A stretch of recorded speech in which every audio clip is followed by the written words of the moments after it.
Ya volvimos al Fin del Mundo Radio Show, programa número 85, y ya estamos con Pablo Krantz en este momento, que ha venido a visitarnos. Hola Pablo. ¿Cómo va? ¿Todo bien? ¿Vos le prestás atención a la sonoridad de las palabras cuando estás escribiendo? Para mí tiene que tener como una música. No es lo mismo que Claro. que una letra de canción.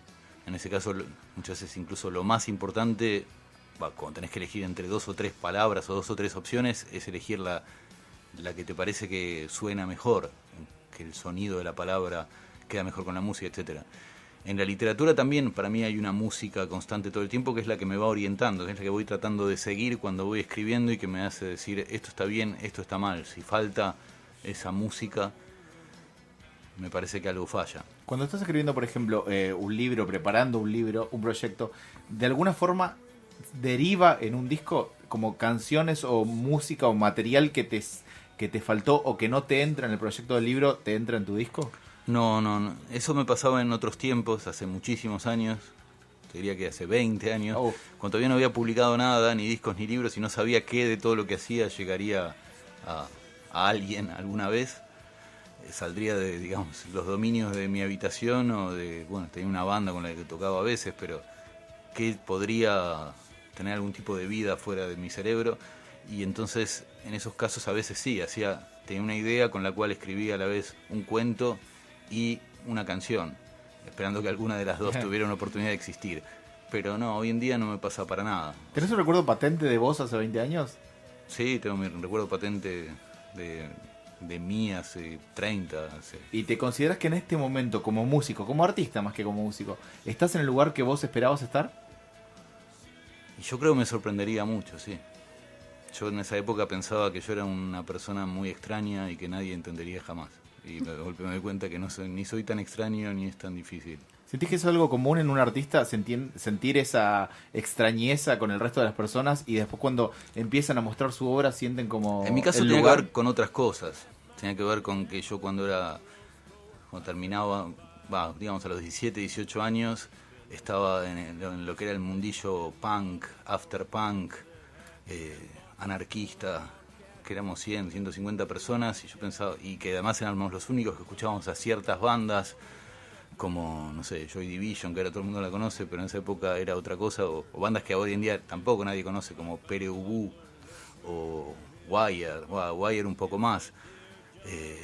No sé, en todo caso, todo eso hacía que yo pensara que yo hacía algo que estaba bueno, a mi entender, pero que era para muy pocas personas. ¿Y en qué momento después, te pegó? Después en un momento me di cuenta que a través del poder de la canción y a través también o sea, me parece que el hecho de ponerme a hacer canciones hizo que lo que yo hacía le pudiera gustar a más gente. Y también a partir de no sé, yo en un momento dejé de interesarme tanto por qué era lo que me diferenciaba del resto de la gente y tratar de entender qué era lo que me acercaba a ella y tratar de entender al resto de la gente. Y no sé, ahora no sé si me siento una persona particularmente extraña o no, y en todo caso no me importa. Lo importante no es eso, sino que yo llegue a decir cosas que al resto de la gente le puedan decir algo. El resto de la gente quiere decir la gente que más o menos sí, se parece un poco a mí o tiene algo que ver conmigo. El que le gusta, no sé, el reggaetón y solo piensa en comprarse un auto un poco más grande. No, realmente somos personas tan distintas que no sé si tenemos mucho para decir. Y sin embargo en el mismo planeta. Sí, eso es algo extraño, y además parecemos de la misma especie humana o de la misma especie animal, pero bueno, me parece que no, que cada palabra que yo diga para él tiene un significado totalmente distinto en su cabeza. Siempre pasa eso, ¿no? Yo supongo que cada palabra que estoy diciendo a ustedes les resuena de una manera que no es la que yo esperaba, pero digamos que en un 70%, 75% están entendiendo lo que yo digo. Hay gente que siento que tiene principios e ideas tan distintas que cada palabra yo le digo y él ya imagina otra cosa. Le digo, ¿pero esperás llegar a esa gente o la das por gente que directamente desde el vamos sentís que no te va a entender y ni lo intentás? No es mi intención, o sea, hacer algo que le guste a todo el mundo, para nada, ¿no? A eso, cuando vos te expresás de forma artística, ¿vos sentís que te tenés que expresar como una necesidad o tenés que expresarte para que la otra persona te entienda? Cuando, no sé, hay una definición de un escritor inglés que era mi escritor favorito cuando yo tenía, no sé, 20 años, pongamos, que es Gilbert Keith Chesterton, que hablaba sobre por qué a uno le gustan las mujeres. Y que si a uno le pedía una definición exacta sobre eso, era muy difícil. Pero no porque no hubiera razones, sino porque él las sabía demasiadas, centenares de ellas. Y bueno, cuando uno está, como yo estoy, tan metido en el hecho de crear cosas, canciones, cuentos, en este libro, más bien como reflexiones, o sea, si uno dedica su vida y cada segundo a veces a eso ya no pasa por solo una cosa, no es solo, me quiero expresar, no, quiero decir algo, no, es todo una manera, no sé, son millones de cosas, es mi manera de vivir, es mi manera de tratar de justificarme frente a, no sé, al destino, a la muerte, es mi manera de pasar el rato, es mi manera de divertirme, es mi manera de hacer algo que me gusta, es mi manera de, no sé, de sentirme en comunicación con discos que me gustan o con escritores que me gustan, es mi manera de hablar con el resto de la gente. Son demasiadas cosas y es todo junto, no se trata de solo quiero expresarme. Claro. Me parece que lo importante igual en el arte, he llegado a esa conclusión, o sea, en el arte que uno quiere, no sé, el arte, llamémoslo, que tiene una intención de comunicarse con los demás, etcétera, no es tanto la expresión, sino la creación. El hecho de crear. Crear algo que no existía antes. Que no existía antes. Crear algo a partir de la nada, o algo a partir de esas pequeñas nadas o esas pequeñas cositas que uno, esos pequeños sentimientos, esas pequeñas experiencias que uno tiene, y a partir de todo lo que uno leyó, todo lo que uno escuchó, todo lo que uno vio, toda la gente que conoció, todo eso, amasar todo eso y crear un pequeño universo que es el universo, que está dentro del universo general, pero que es a la ¿Crear vez y transformar es lo mismo otro. para vos? Y sí, en cierta forma sí. No es exactamente lo mismo, pero al crear uno transforma aquello que vivió o aquello que conoció, todo lo que pasó delante suyo, lo transforma en algo que valga la pena que otro lea. Porque no se trata simplemente, yo a veces tengo algunos cuentos que están basados en experiencias personales, sí, pero no me parece que lo esencial sea contar las cosas como sucedieron ni contarlo todo, sino crear a partir de eso algo que por un lado hable sobre cosas más importantes o grandes temas que atañen a todo el mundo o que al menos para mí son importantes y como encontrar la quinta esencia de eso que sucedió, transformarlo en algo, no sé, más impersonal en cierta forma. Por más que esté hablando de mí mismo, claro, no me interesa necesariamente, no sé, cada frase me parece que el escritor cuando escribe tiene que estar, por un lado tiene que poder ser muchas personas para poder hablar de muchas personas, pero aparte tiene que poder meterse dentro de la cabeza de muchas personas para entender lo que esas personas van a comprender de las frases que escribe.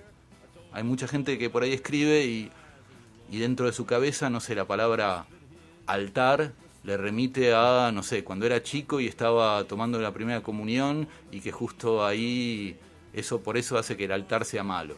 Pero bueno, eso en realidad cuando uno es escritor no tiene importancia, porque eso es lo que vos ves en esa palabra. Y de ahí la múltiple interpretación también de que hace el lector de absolutamente todo lo que lee. Claro, el lector está bien que lea altar y se imagine el altar de la primera comunión, pero el escritor, para mí, no tiene que pensar solamente en eso, tiene que pensar en la persona que lo va a leer. Escuchaba un poco lo que estabas diciendo y como psicólogo no puedo evitar escuchar algo de psicoanálisis en todo esto. Yo soy hijo de psicoanalista. Ahí está. Y iba a preguntarte si haces análisis o si algo del análisis te marcó un poco o leíste, ¿cómo fue que te influenció? Y es una pregunta para compleja analizar y difícil. Digamos que yo durante mucho tiempo pensé que el psicoanálisis y el arte estaban como en sendas totalmente enfrentadas. Porque me parecía que el psicoanálisis, en cierta forma, tomar aquello que es misterioso y volverlo comprensible y a veces hasta banal. Mientras que en el arte a veces es tomar lo banal y transformarlo e intrascendente para convertirlo en algo misterioso o en algo superior, en cierta forma, a la mera existencia pequeña. De alguna forma igual. Pero a la vez, bueno, sí, el hecho de sé, yo todo el tiempo estoy reflexionando sobre mí mismo y sobre el mundo y sobre la gente que me rodea, tratando de entenderlos, y digamos que siento que el psicoanálisis es una herramienta para eso al mismo tiempo que otras, pero que es una herramienta muy, muy valiosa que puede servirle a mucha gente para encontrar su camino. De alguna forma, cuando nosotros escuchamos cualquier forma de arte, o cuando vemos o cuando leemos cualquier forma de arte, interpretarlo es una forma de psicoanálisis también. Tratar de entender lo que el autor estaba haciendo en ese momento. Sí, o también tratar de ser una forma de psicoanálisis, tal vez también porque a través de eso vos estás siendo el que sos y siendo atravesado por todos tus fantasmas. Pablo, mientras te pido que te prepares para presentarnos uno de tus temas, te voy a preguntar cómo y dónde te agarró la informaticidad. Por ejemplo, me contabas recién que, por ejemplo, escuchabas a Joy Division y no era masivo en ese momento. Pero ahora mucha gente tiene acceso a esa música que no vivió, que no disfrutó en su momento, tal vez que le estaba pasando al lado, a través de YouTube, a través de Internet. ¿En qué momento te agarró esa masividad a vos? Masividad... Informática. Ese fácil acceso a todo ese arte, a toda esa música. Ok, entendí. En realidad yo soy el tipo de persona que, por distintas cuestiones muchas veces relacionadas con estar comprando instrumentos en su momento, o estar pagando ediciones de libros, estar pagando grabaciones de discos, nunca tenía dinero para comprarme discos, y además los discos en otros tiempos eran muy caros, siguen siéndolo un poco porque todo lo que uno quiera que sea importado, pero en la época todo lo que a mí me gustaba era importado, porque en general no sé, acá se editaban muy pocas cosas que a mí me gustaran.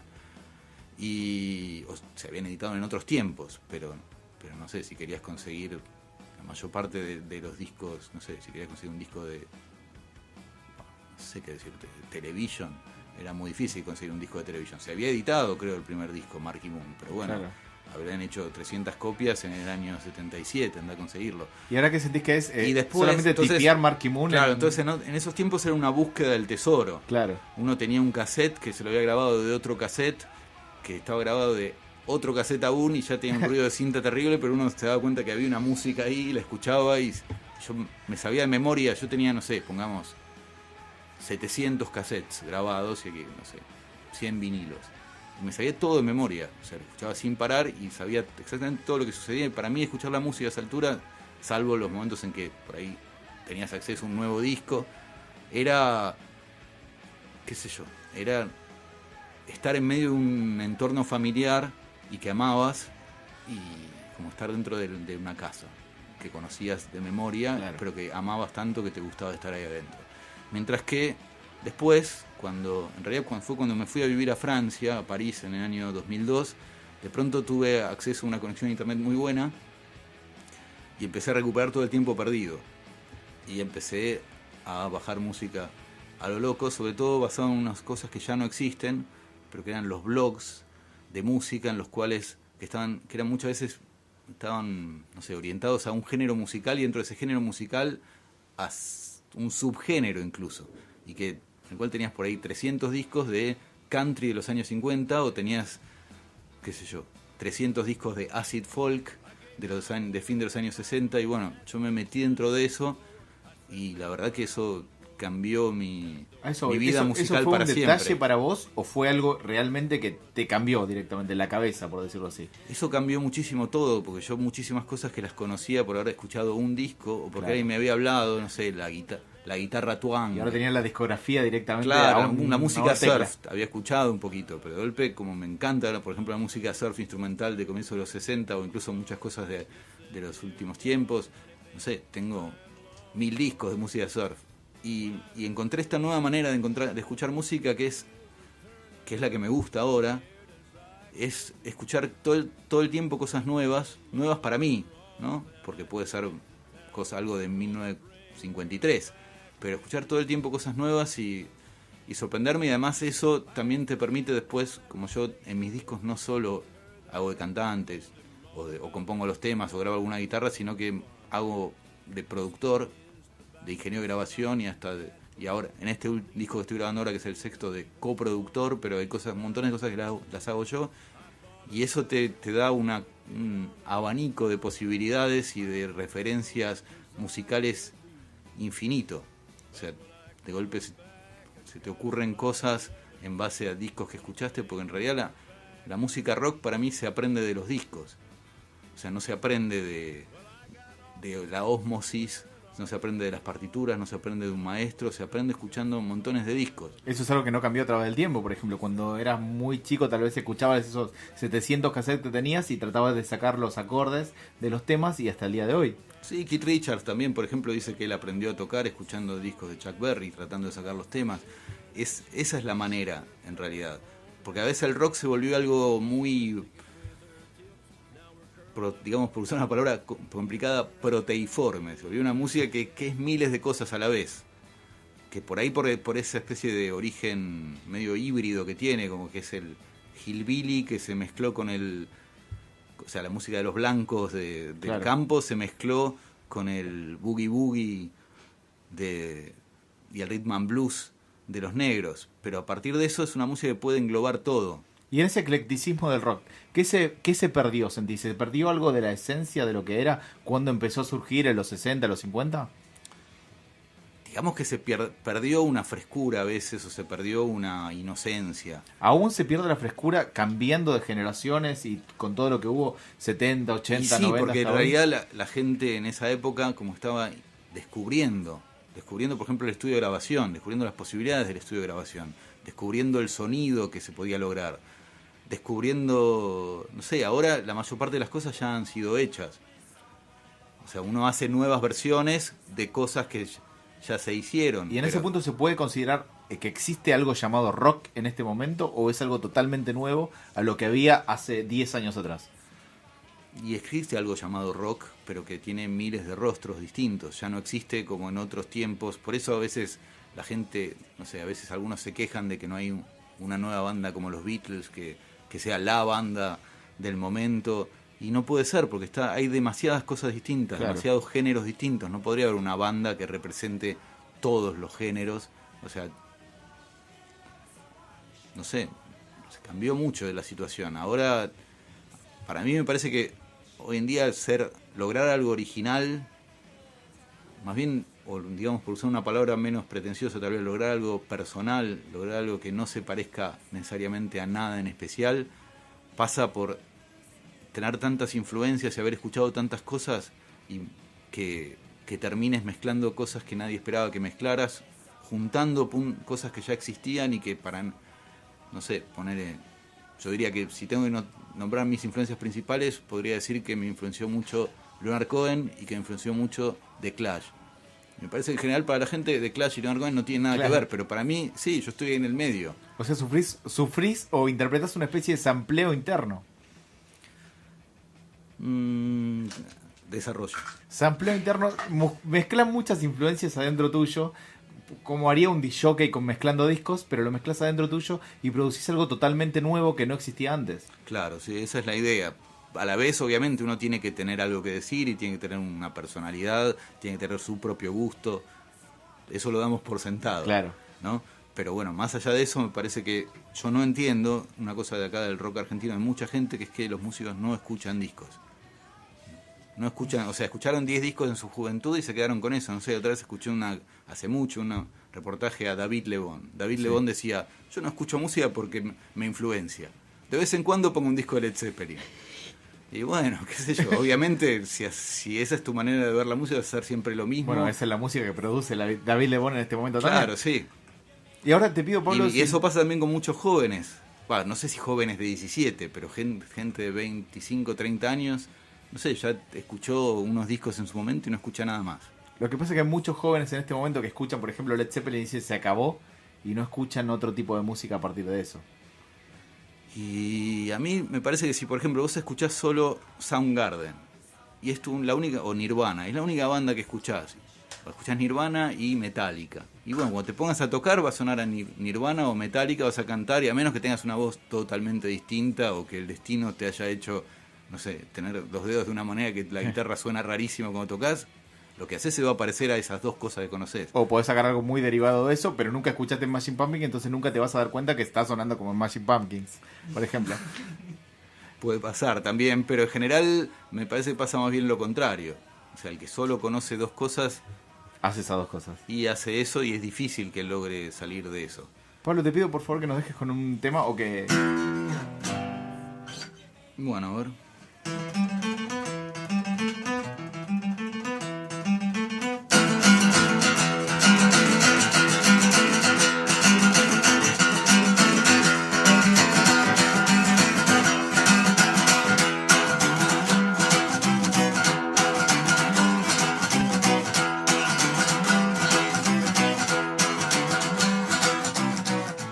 prends tes affaires sans dire un mot. Comme un cambrioleur ou un inconnu, avec cette fièvre dans les yeux et les cicatrices toujours ouvertes. Et c'est ainsi que tu t'en vas. Et c'est ainsi que tu t'en vas. Et c'est ainsi que tu t'en vas. Que tu t'en vas.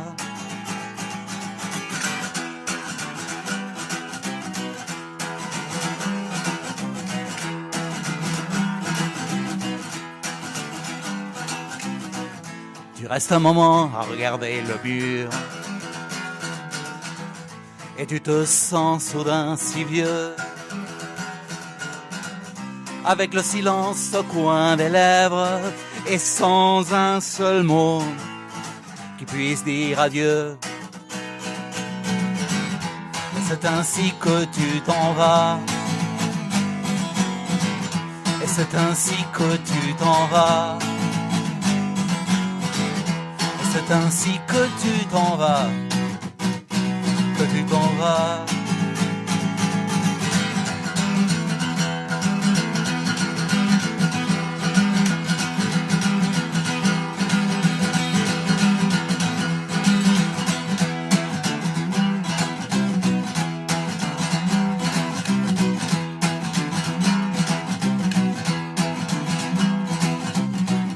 Comme un revenant qui ne cesse de partir et qui ne sait plus où revenir.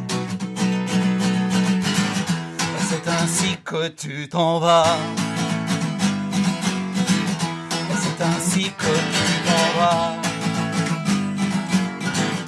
Et c'est ainsi que tu t'en vas. Que tu t'en vas.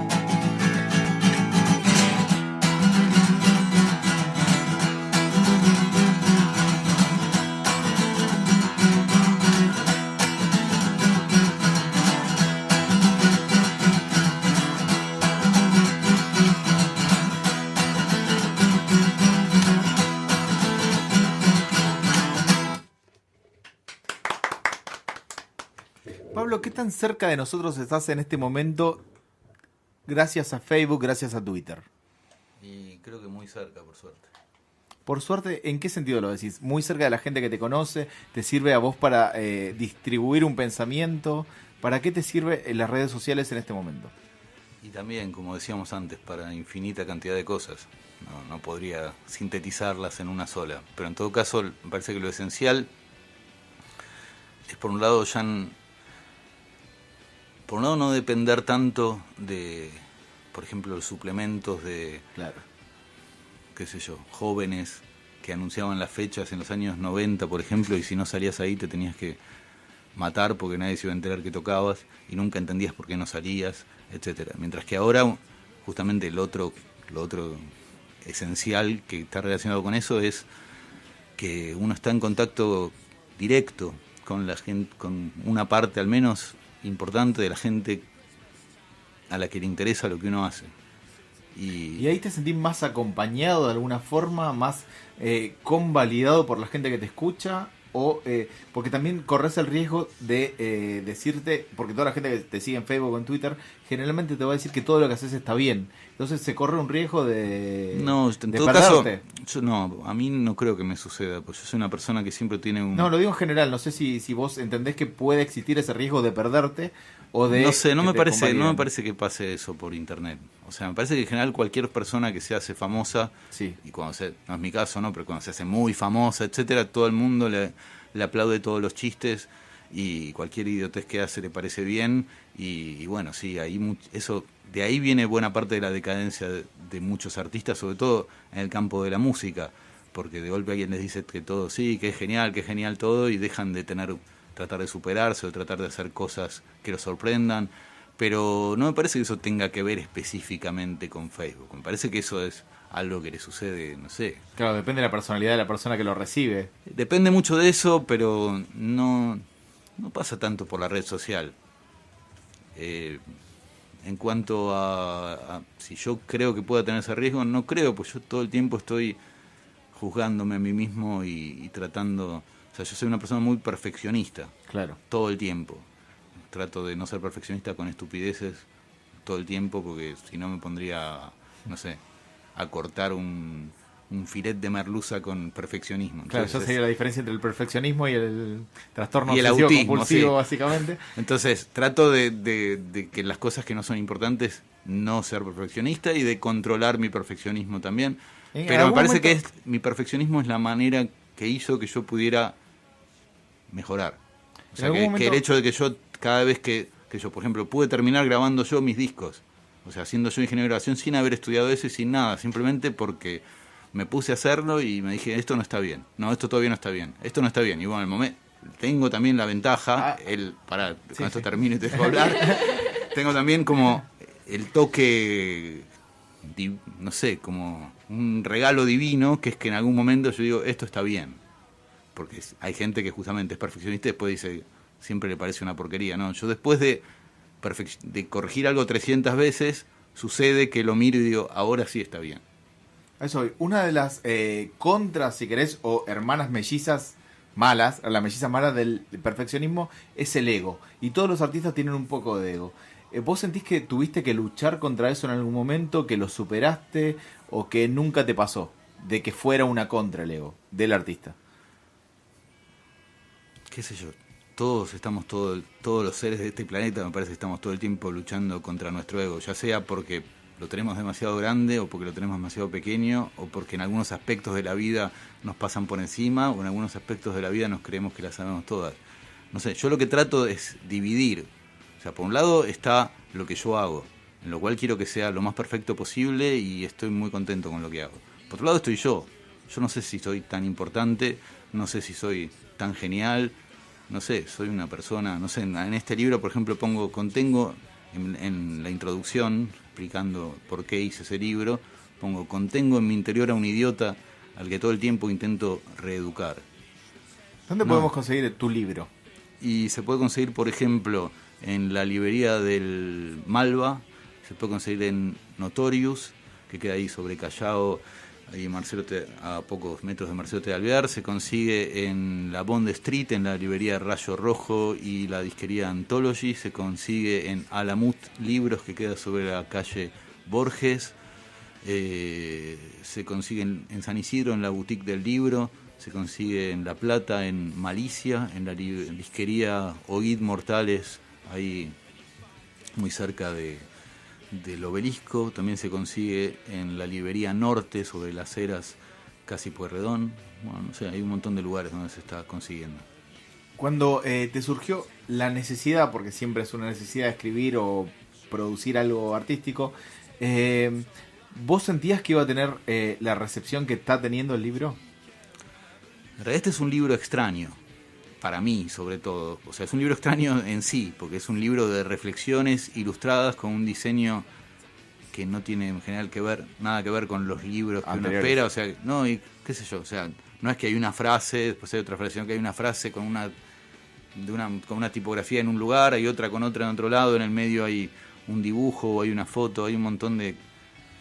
No sé, la idea cuando lo hicimos era hacer algo que se pareciera un poco a un libro objeto. Pero en general cuando uno, por ejemplo, va a sacar un disco y graba todo el disco, en general nadie lo conoce, o muy pocos amigos lo escucharon, o algunos, no sé, de los músicos también lo escucharon, pero uno lo saca y se dice, ¿qué pasará? ¿La gente le parecerá bueno? ¿Será una basura lo que acabo de hacer? Cuando uno saca un libro, una novela, por ejemplo, un libro de cuentos, pasa un poco lo mismo. O sea, uno no sabe cómo lo van a tomar. ¿Y cómo te sentís con la recepción que ha tenido este libro? Mientras que en este caso, la mayor parte, todas las cosas que están ahí, han sido antes publicadas en Facebook o en Twitter, sin que sean publicaciones de Facebook o de Twitter. O sea, no es que no existe nada que diga, hoy me levanté y me comí un choripán. No está esa. Y acá está la foto. Claro, no está eso. Está, como decía antes, la intención siempre de hacer algo que le hable al resto de la gente y que no sea simplemente una cuestión ombliguista mía o egocéntrica hablando sobre cosas que solo son importantes para mí. Entonces, yo ya había visto que lo que está ahí le interesó a la gente, entonces me imaginé cuando saldría este libro que le seguiría interesando a esos que lo leyeron y que habría otros que no lo habían visto a los que podría interesarles. Teniendo en cuenta esto, y antes de despedirte, pedirte por favor que nos toques otro tema, te quiero preguntar si consideras, gracias a Facebook, gracias al libro que editaste, de alguna forma, aforismos de Pablo Krantz en las redes sociales, si sentís que sos un personaje en las redes sociales que se conlleva o no se conlleva con la persona que sos para el panadero de la esquina que le vas a comprar todos los días. Parece que el panadero es un mal ejemplo, porque es alguien que justamente no tiene la menor idea de quién soy y que yo incluso preferiría que no la tenga. No, me parece que es un reflejo de lo que yo soy. Tiene más que ver con vos, Facebook, las redes sociales, el libro, que otro estado. No es como un personaje que haces cuando escribís esos estados. No te pones, por ejemplo, el Pablo Krantz escritor. A eso voy. Por un lado, en estos textos hay mucho menos elaboración literaria. O sea, no es que estén mal escritos, espero, ni nada por el estilo, sino simplemente la idea es que digan algo, que no necesariamente es algo siempre sencillo, pero que digan algo y que la gente no se tenga que preguntar de qué está hablando, dónde está este adjetivo, de dónde viene, qué hace este paréntesis. No, bueno, la idea es que esté escrito de una manera lo más fácil e inmediata de leer, porque eso tiene que ver mucho con lo que son las redes sociales, obviamente, pero también a mí me sirvió para por ahí despojarme, al menos para estos escritos, de una pequeña tendencia que tengo al barroquismo. ¿Te cuesta esa simplicidad? No, ya no me cuesta, pero bueno, fue un aprendizaje que logré gracias a este... ¿A este libro en particular? Al libro, a todo este diario encuentro con el resto de la gente. ¿Pero te resulta más fácil el barroquismo que la simplicidad? El problema no es lo que te resulte más fácil hacer. Sí. El problema es darte cuenta qué es lo que te gusta y qué es lo que te parece que vale la pena. Porque uno puede hacer, no sé, yo puedo ponerme a cantar. Y canto en francés, no sé. Bueno, eso no sé, lo puedo hacer. La cuestión es darme cuenta, ¿eso vale la pena? ¿O eso es... O sea, ¿tengo que agarrar y hacer una canción con eso? ¿O es algo que solo se me ocurrió en el momento? Y bueno, lo mismo con la simplicidad. Hay que encontrarle la manera también a la simplicidad de que... te represente. Sí, de que uno se diga, esto vale la pena. No es simplemente algo sonso por ser simple. Creo que es tan difícil lo uno como lo otro. Siempre es difícil hacer algo que valga la pena. Y con esa reflexión, creo que es un buen cierre para esto. Muchas gracias, Pablo, por haber venido. Le recordamos a la gente que va a estar el 18 de junio en Thelonious a las 21:30 horas. ¿Canto una última canción, habíamos dicho? No me Por acuerdo. favor. Ok. Quiero aburrirme en tus fiestas familiares. Si pueden, súbanme un poquito. Está bien, estoy cantando a la distancia adecuada, está todo... Ok.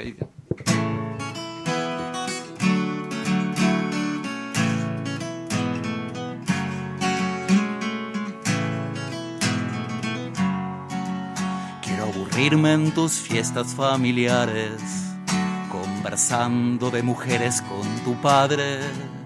Quiero mudarme a tu vida, tu departamento de cosas perdidas, tener niños o gatos en los portarretratos, canarios, hámsters también. Quiero aburrirme en tus fiestas familiares, conversando de pañales con tu madre. Quiero mudarme a tu alma, de tu gran premio llevarme la palma. Con vos hasta el infierno me sabe amor. Con vos hasta el infierno me sabe amor.